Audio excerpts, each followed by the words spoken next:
Hoje eu vim até com uma camisa da cor específica dessa empresa, porque muita gente tem me perguntado: André, será que esses dividendos que agora tá todo mundo falando da TIM, eles têm capacidade realmente de pagar? Será que eles vão concretizar esse plano? André, me explica um pouquinho do que são esses itens não recorrentes que eles falam tanto. Será que eu posso cair do cavalo igual eu caí com a Auren por conta daquele não recorrente? Será que eu posso ser pego no contrapé? E tudo isso eu vou te explicar nesse vídeo. Mas vamos entender um pouco dos dividendos para a gente então entender se esses efeitos não recorrentes eles vão te prejudicar ou não, e vamos entender tudo isso, tá bom? Primeira coisa, né? Projeções que eles trouxeram para os anos de 2024, 2025 e 2026. Eles estão estimando que a somatória dos dividendos, né, da remuneração aos acionistas, ficará na casa de 11,8 a 12,2 bilhões. O que acontece? Essa parte de remuneração ao acionista, ela poderia ser um pouco mais clara. Por quê? Remuneração acionista, ela pode contemplar alguns tipos de remunerações. Quais são elas? Tem o dividendo, legal, você conhece. Tem o juros sobre capital próprio, também você conhece. Mas tem uma outra remuneração que essa não vai para o seu bolso, que é a recompra de ações, tá bom? O que acontece? A empresa, ela já deliberou. Olha só, ela encerrou o programa de recompra de ações lá de 2023. Eles adquiriram aqui 4 milhões de ações a um preço médio de 16,44 centavos, ou seja, a empresa está sinalizando que perto desse preço pode ser que a empresa esteja num bom preço, e considerando hoje que nós estamos abaixo dos 14, será que não faz sentido? Bem, vamos entender ainda um pouco mais sobre isso, tá? Eles ainda, nessa mesma oportunidade, eles aprovaram o 7º programa de recompra de ações, sendo que eles vão adquirir até 5 milhões, o que corresponde a um total de ações em relação ao seu capital social de 19%. Tome cuidado, porque eu vi uma pessoa falando um pouco de besteira, falando o seguinte: olha, eles vão recomprar 5 milhões de ações, que correspondem a 0,19 do total de ações ordinárias, sendo que 56% dessas ações estão em circulação. Ou seja, a pessoa fez a conta com base apenas nas ações em circulação, imaginando que só essas têm direito. Entretanto, você tem que se lembrar que existem os controladores que não colocam em circulação. Você tem ações em tesouraria que, apesar de não estarem em circulação, essas sim, aí você estaria correto, que elas não teriam direito a dividendos. Mas as que estão com os controladores, que não estão dentro do free flow, essas continuam fazendo jus a dividendos, a recompra, a eventualmente ali bonificações. Então cuidado com o que você ouve aí pela internet, tá bom? Então vamos voltar para o que mais nos interessa, né? Eles falam aqui sobre os planos, e eu vou trazer uma planilha que eu fiz aqui com vocês para a gente enxergar um pouco dos dividendos que podem ser pagos. Então vamos lá. De acordo com as projeções, eles falam que pode, na banda inferior, ser pago o valor de 11 bilhões 800 milhões de reais. O que eu fiz? Em 2024, eles já disseram que eles querem pagar 3,5 bi. Vamos lá no documento para a gente, mais uma vez, enxergar isso. Olha só, eles querem entregar em remuneração para os acionistas 3,5 bi, mais uma vez. Eles não esclareceram para a gente se essa remuneração é atrelada com dividendos e juros sobre capital próprio só, ou se eles vão atrelar isso junto com recompra de ações. Só para você ter mais ou menos uma ideia, eu vou pegar aqui 5 milhões de ações, tá bom? Vezes mais ou menos os seus 14 reais que está hoje. Ou seja, eu estou falando de 70 milhões de reais em recompra de ações que podem sair daqui de dentro. Mas isso não foi divulgado. Mas, como não é um valor tão alto assim, eu não vou utilizar essas reduções aqui dentro. Eu vou fazer o dividendo integral aqui com vocês, tá bom? Então, vamos lá para as contas. Eu fiz aqui na banda inferior e eu já vou fazer na banda superior. Fica calmo aqui. Em 2024, de acordo com o preço atual de R$ 13,85, ele vai entregar um dividend yield na casa de 10,38. Para os anos de 2025 e 2026, até escrevi errado aqui, ó, vamos arrumar, 2026, eles vão pagar aqui o valor de 1,71 por ação, que daria, na cotação atual, caso você monte a sua posição integralmente hoje, o valor de 12,30% de dividendo. André, eu devo olhar para isso daqui e sair correndo e comprar? Cuidado. Por quê? Porque quando você vai para a segunda página, que é o que a maioria não faz, eles explicam o seguinte: olha, quais são as notas Os números considerados para as projeções levam em consideração o quê? Normalizações para efeitos não recorrentes. Opa, André, eu não sei se eu entendi. Será que tem efeito não recorrente aqui no meio? E eu fui atrás procurar, logicamente. E olha só onde está. Está na apresentação institucional em relação ao terceiro trimestre de 2024, nas notas de rodapé. Olha só, eles explicam aqui pra gente. Primeira coisa, vamos lá. Ó, receita líquida normalizada pelo efeito temporário da ineficiência do PIS e COFINS em decorrência de contrato entre a TIM e a Cosan. A Cosan foi incorporada pela TIM em 1º de abril de 2023. Opa! Então quer dizer que a Cosan, em alguma medida, trazia algum efeito positivo para dentro da TIM? Sim, isso é verdade. Mas eu vou trazer vocês agora para uma outra planilha, essa planilha aqui da própria companhia, eu fiz algumas contas aqui com vocês, e eu quero que vocês percebam o seguinte, ó, ganho com a aquisição da Cosan e alguns ajustes, tá? Eu vou até colocar com vocês nesta linha aqui para a gente deixar mais fácil de verificar e vou para a parte final aqui para vocês entenderem o que eu estou falando. Vamos lá.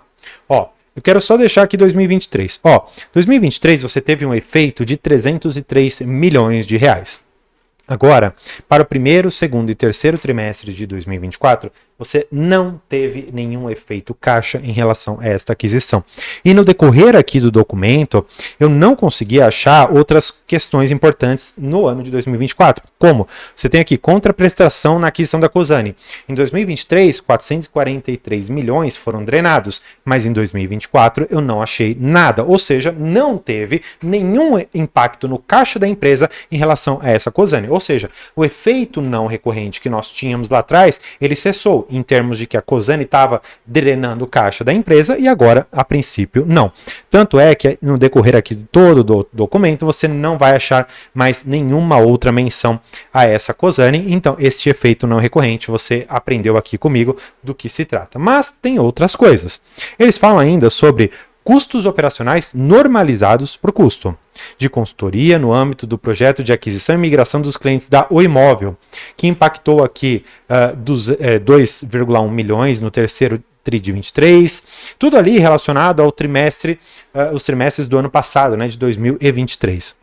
Mais ainda, eles falam sobre o EBITDA normalizado, de acordo com os itens indicados nas seções receita e custos, e eles falam aqui quais são os montantes, tá? Mas tudo isso é relativo a 2023, gente, 2023, cuidado. Mais ainda, gente, lucro líquido normalizado, de acordo com os itens mencionados na seção receita e custos, descritos acima, e por itens não recorrentes no imposto de renda e contribuição social. Eles explicam. São créditos tributários relacionados ao acordo intercompany, ou seja, entre companhias, relacionados aqui com a Cosan. Mas tudo isso foi aplicado aqui no primeiro trimestre de 2023 e uma outra parte aqui no resto também de 2023. Ou seja, para o ano de 2024 nós não teremos esses efeitos. Tá, André, mas você me explicou agora que o efeito não recorrente ele não é tão grande. Além de não tão grande, você me mostrou que existe um potencial legal de pagar aqui dividendos. Agora, a empresa ela gera dinheiro suficiente para me pagar? Porque eu já estou gauto escaldado, eu já estou com medo aqui porque eu já tomei umas tungadas do mercado. Será que ela gera dinheiro suficiente? Existe uma forma de a gente metrificar isso, que é com base no fluxo de caixa livre para o acionista, ou enfim, de alguma maneira, para a empresa fazer o que ela quiser. Seja investir esse dinheiro, seja não fazer nada, pagar dividendos, recomprar ações, o que ela precisar fazer com isso, ela faz, inclusive, pagar dívidas. Qual que é o ponto? Eu preciso ver o que a operação da empresa gera, ou seja, o que entra de verdade de dinheiro no bolso da empresa. E eu preciso fazer algumas deduções, como, por exemplo, investimentos para ela crescer ou para ela apenas fazer a manutenção das suas atividades. A gente consegue fazer todas essas contas aqui no demonstrativo de fluxo de caixa. E é muito simples, eu vou te ensinar a fazer isso agora e, claro, eu fiz as contas aqui para vocês, tá bom? O que vocês precisam ver? Vocês precisam ver esta linha aqui chamada caixa gerado pelas atividades operacionais, ou seja, o dinheiro gerado pela atividade operacional, pelas operações da empresa. Simples. Ela gerou aqui o valor no primeiro trimestre de 1.600.000, 2.600 e 3.400, conforme você pode ver aqui. E como eu te falei, ela tem alguns investimentos que ela precisa fazer. Sim, ela precisa fazer investimentos. Eles estão aqui, ó, na parte de CAPEX. CAPEX é uma sigla em inglês para Capital Expenditure, ou para capital necessário para investimento, e tem o OPEX, que muitas das vezes a gente inclui aqui dentro do CAPEX, tá? E aí você tem algumas reduções, na ordem de 1 bilhão e 300, 925 milhões, 896 milhões, e é bem simples a conta. Você tem que pegar o caixa gerado e você precisa reduzir o quanto você teve de despesas. Maravilha, eu já fiz as contas aqui para você, tá aqui embaixo. O fluxo de caixa livre no primeiro trimestre de 2024 foi de 291 milhões.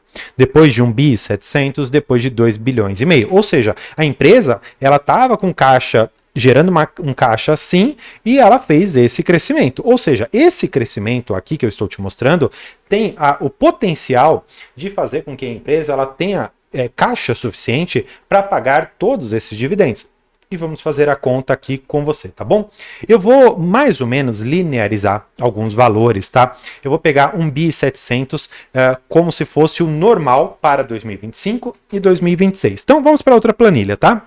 Eu vou pegar, como eu te falei, aqueles 1 bi e 700, eu vou multiplicar por 4 só para a gente ter ideia de valor, tá? Então deixa eu colocar aqui a mesma formatação para todo mundo ver, legal? Ou seja, neste caso aqui que eu te mostrei, a empresa ela pode pagar 4 bi e 100 no seu pior do guidance, tá bom? Que depois eu vou atualizar esse valor de 11 bi 800 e ela geraria com as suas atividades operacionais alguma coisa na casa dos seus 6 bilhões e 800. Ou seja, ela vai gerar mais dinheiro do que ela vai te pagar. Ótimo, maravilha, isso é bom. Se ela fizer isso para o ano seguinte, ela vai mais uma vez ter o mesmo caixa, porque como eu te disse, eu vou linearizar todos aqueles valores.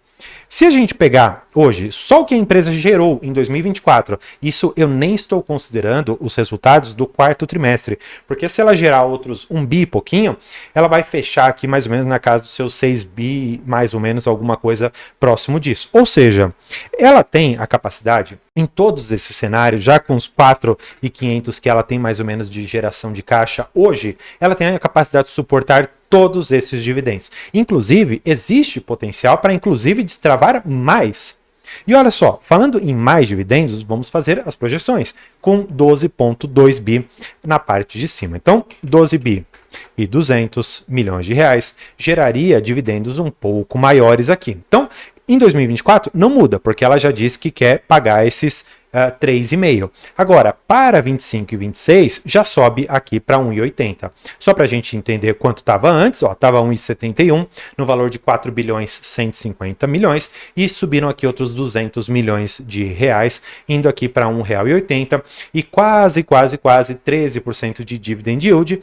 E pensando que você pode ter totalmente essa remuneração para você, comprando hoje, talvez a empresa você já consiga receber tudo isso, geraria alguma coisa na casa de 36% ao decorrer dos anos agora de 25, 26, que podem sim ser anos muito bons para esta empresa. Mas não se iluda, porque a empresa ela tem problemas, ou pelo menos situações regulatórias que são muito específicas desse setor de telecomunicações. E só para você ter uma ideia, assim como a Vivo hoje, ela não tem mais muito o que fazer, ela não tem muito mais para onde investir, ela tem uma política de distribuição de dividendos de 100%.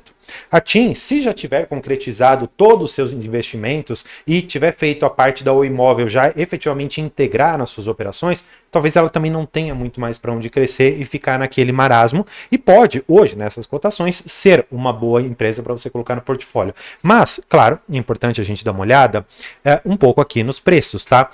Hoje está com um dividendo mais ou menos aqui de 8%, mas a empresa ela estava lá quase nos seus R$19 e hoje aqui perto dos seus 14. Portanto, a empresa teve sim uma queda muito robusta de quase aqui 16,5% nesses últimos 12 meses e pode ter aberto uma oportunidade incrível para você comprar uma empresa que é já relativamente consolidada no seu setor e que tem o potencial, como nós vimos aqui, de pagar bons dividendos para você. Mas se você não quer nem comprar Vivo, nem TIM, você quer uma empresa um pouco mais regionalizada, com potencial de crescimento e de pagar também dividendos, vou deixar esse vídeo aqui da Unifique para você continuar seus estudos. Por hoje é isso. Muito obrigado e tchau!